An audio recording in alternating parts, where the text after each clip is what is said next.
So hello everybody, this is Christy Whitman with the Quantum Success Show, where you can get your information and inspiration to create your desires. And as you can see, I have a friend. I have a fun friend. Kristen Howe and I have a lot of fun together when we get together. So just let me tell you a little bit about Kristen. I know I've recommended her work to you before. She's fantastic. She's actually on a mission to let everybody know that they are extraordinary, and she wants to teach people to really step into that. She actually is a Go Big coach. She's the founder of Law of Attraction Key magazine, so she's a big LOA person like me. And she also used to be a Broadway performer, so just a little tidbit on that. So Kristen, so excited to have you on the show. I love being here. We do. We always have such a blast. So let's do this. Absolutely. Okay. So when it comes to manifesting, by the way, Kristen's a friend of mine too. It's like she's doing big work in the world and she's a friend. And I just want to say this. I only have like my friends, the people that I learn from, the people that I know, because that's who I feel like I can't refer anybody if I don't know them personally and know their work. And so when I bring someone like Kristen on, it's because I adore them. And I'm introducing them to you. So, Kristen, when we talk about manifesting, you talk about like really the importance of rituals. Now, why?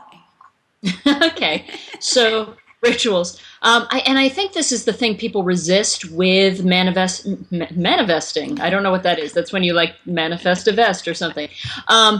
Been there, done that. Beep, cut it. I think people resist this because there's this feeling with manifesting that it's like, I don't know, it's magic and one day it's going to click and you don't really have to do other stuff.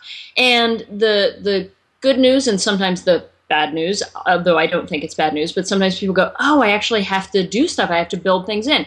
And the simplest thing I can say is, if you want your teeth clean, you have to brush them. And that's a ritual that we have built into our lives pretty effortlessly. Most of us, I'm assuming most of the people watching have. Hopefully, if not, please do. But, these are things that we have built into our lives. These are simple rituals that we have built into our lives that increase the quality of our life and also the quality of our interaction with the rest of the world. So I think people with manifesting, because there is this magical thing, and it's not magical, guys, it's vibration. I mean, it's really like, it's scientific, it's vibration, and our vibration resonates at different levels, and you want to be resonating high, and it's not like you're just going to wake up tomorrow and be like, I'm going to resonate high, and because life happens and it comes at you. So to handle that, because this is a very physical world, we want to build in some rituals, and the key there is build them in as opposed to try to shock yourself into some sort of weird will-powered thing tomorrow. So to build them in and to make them easy to integrate into your life. So it's not like, well, suddenly I have to be completely different, and that, because that's not how it works. Now, what they will do is work their little, and I hesitate to use the word magic because of everything I just said, but they'll work their little pieces of magic, just like if you didn't understand what was going on with teeth cleaning, you'd be like, wow, I do this thing and suddenly my teeth sparkle and I feel amazing. My breath is better and my organs are functioning better. Those are the little pieces of magic that work over time when you brush your teeth. This is the strangest analogy, but we're going with it. So, that's really, if I can just have everybody realize, okay, it's manifesting. If you can start to build in these small bite-sized rituals into your life every day, things are really going to start to shift and grow because your energy is going to start to vibrate higher and higher and higher. I mean, it's just how it works. Let's get specific. Okay. What do you consider a ritual? I have a bunch of daily rituals that I do, and I do them in a specific order that works for me. So one of the biggest things that I do is frame my day with gratitude. So, and I do it. It's two different types of gratitude, and but a great ritual is, and it's not like 4 hours of gratitude in the morning or anything. I think I can do it in 30 seconds. I encourage people to do more time in the beginning, but my rituals combined in a day only take 30 minutes or less. So sometimes I'll start. Can I time you out for a second? Because I think this is a really... Sorry. This is my show.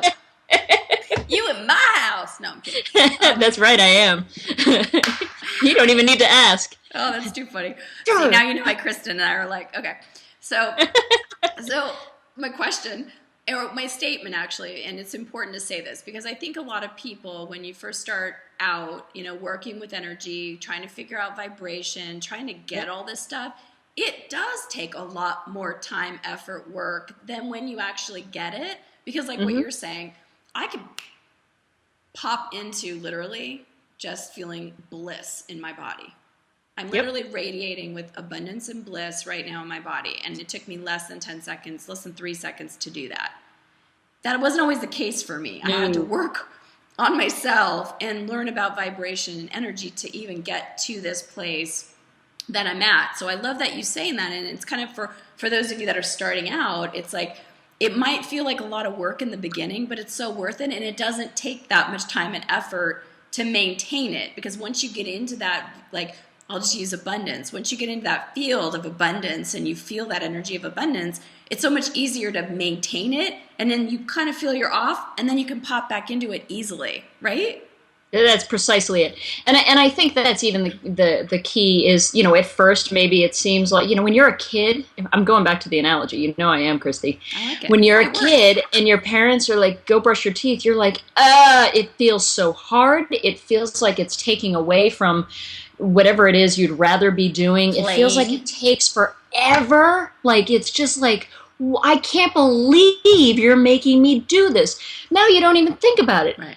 It just happens, it's done, and you reap the benefit. And if need be, if you might even find in the middle of the day, you're like, my teeth, I said this the other day, I was like, my teeth feel like they have little fur coats on them. I gotta go brush my teeth. Ew. Okay, so I know, disgusting, right?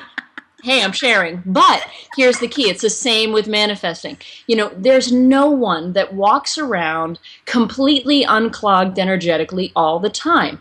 The other day I was walking around, and oddly enough, it was not the same day as the fur coats on my teeth, but I was walking around and I was like, I am low in my vibration, which I don't get crazy low anymore, which is another awesome benefit of having rituals built in. But still, we all, come on, we cycle, we ebb and flow. And I was like, woo, and I'm hanging on to stuff, and I'm finding stuff to hang on to. And wow, okay, and I had to have a spiritual cleansing of my teeth, and it didn't take long, and I got into a state of gratitude. And I want to talk about gratitude because that is sort of the one, if I could tell you, okay, one ritual that you build in, it's gratitude. Mm-hmm. And like I said, I like to use two different kinds of gratitude. There's the gratitude that I call it the sort of go-to gratitude, those things that you are grateful for. You can create a list of them. You know what they are, so that even in those moments when you're like, I'm not feeling so grateful, it's a go-to list, right? Like, I am grateful for the fact that my body is breathing and I'm not even thinking about it. I am grateful, all of those things. And then I love to also use, I just got chills. That's funny. We must be hitting on something good. And then I love to build in gratitude every day that's quick, that is new stuff to be grateful for. And the thing I want to say about gratitude, that's the one that people sometimes struggle with, and that it's so powerful. They're both powerful, but that one is so powerful because it's really important to realize. I think there are a lot of people walking around going, well, I'll feel grateful when I don't have anything not to feel grateful for. That's not how it works. I mean, there is always, I almost cut my thumb off the other night. Stuff's going to happen. Right. It's how your energy attaches to it and how you bog yourself down or not with it. Right? I'm sorry. I'm just getting a visual of you with furry teeth and your thumb almost off. I'm sorry. It's amazing. I can be so happy. I am a horrible mess. How are we doing this where people can see me? Oh, you're so funny. You're gonna kill me. So that's what I have to say on that, is gratitude, it doesn't come when you only have things to be grateful for. It's when you decide to put your focus on, and this is the thing that you were just saying, it wasn't easy at first. It's not easy to be grateful at first. I promise you, though, there is always something to be grateful for. And what you're looking at when you build in rituals is not necessarily a lot of time, but it is going to be a focus change for you. And it's going to be, and you're not going to be perfect.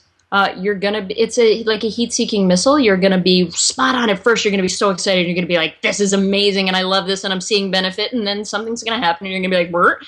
And so you're a heat-seeking missile. And then you kind of go, oh, right, that was my target. And it's the willingness to be the heat-seeking missile. It's the willingness to know that, yep, I'm going to get off track. If I beat myself up, I'm going to stay off track. So instead, I'm just going to readjust my focus. And that's the thing that takes more effort at first.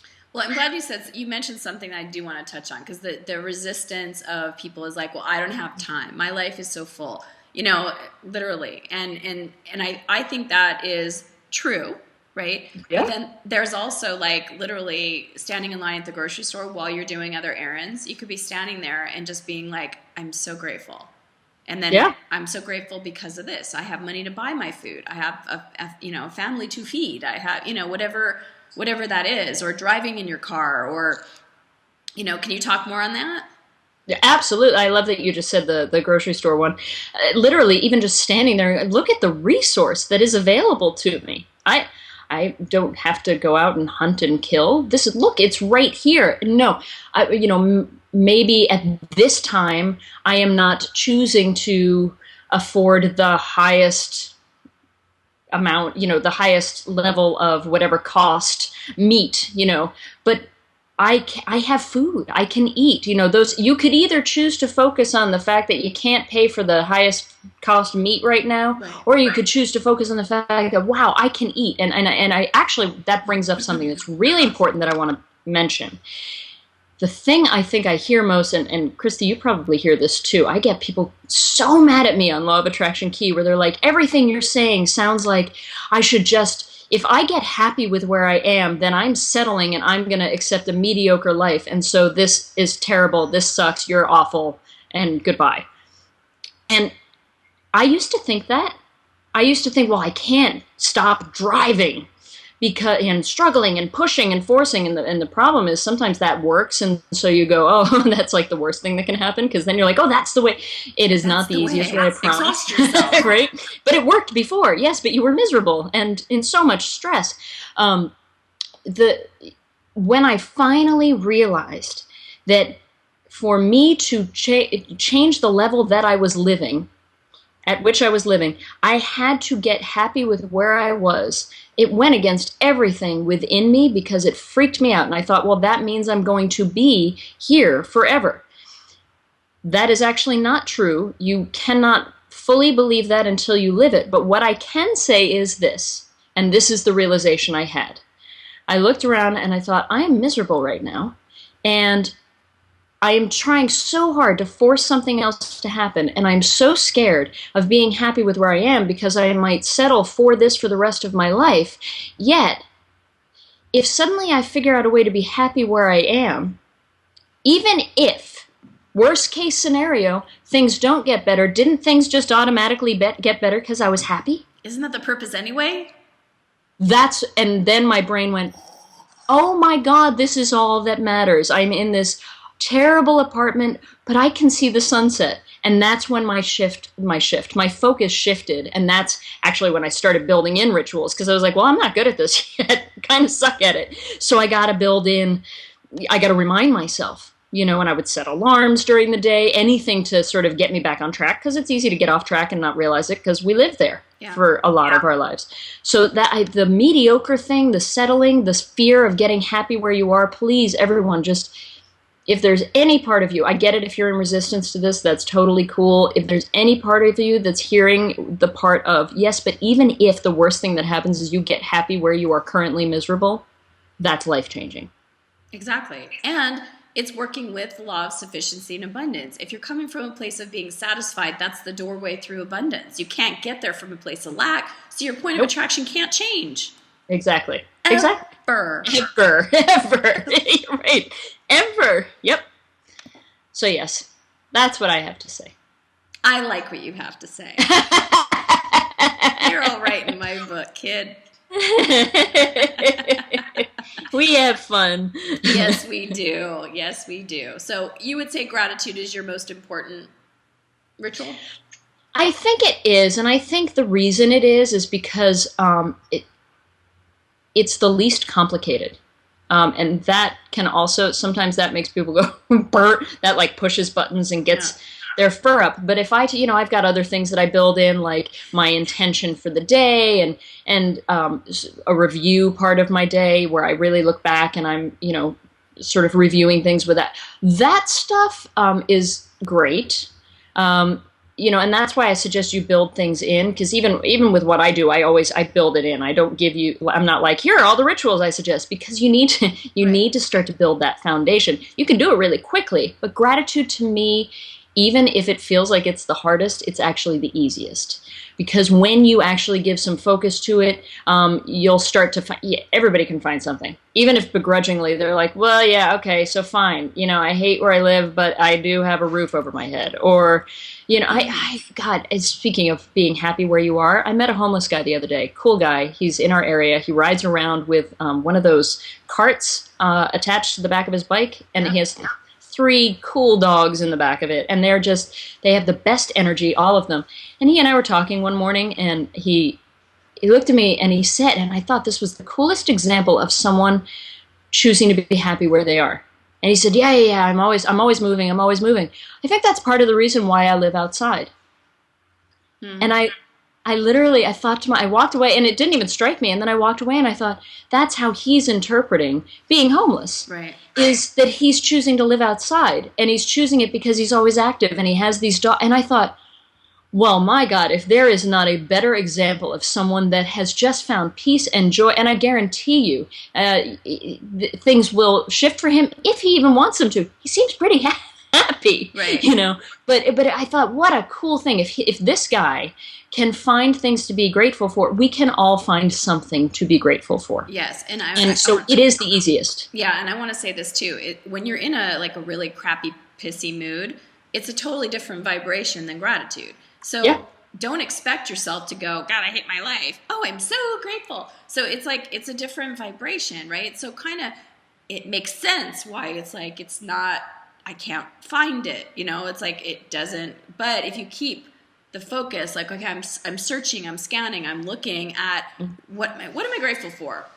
I have a tickle in my throat. I'm grateful I have water, whatever it is. Yeah. It's like you're saying, there's always, you could be the most successful, richest, have everything you've ever wanted in your life, and you can always find something to, I'm not going to say that word, moan about. You could always find the negative, be and moan about. You can always find that, or you can look for what's grateful. And there's a lot of people that have everything they've ever wanted in the world, have all the money in the world, and they're not happy.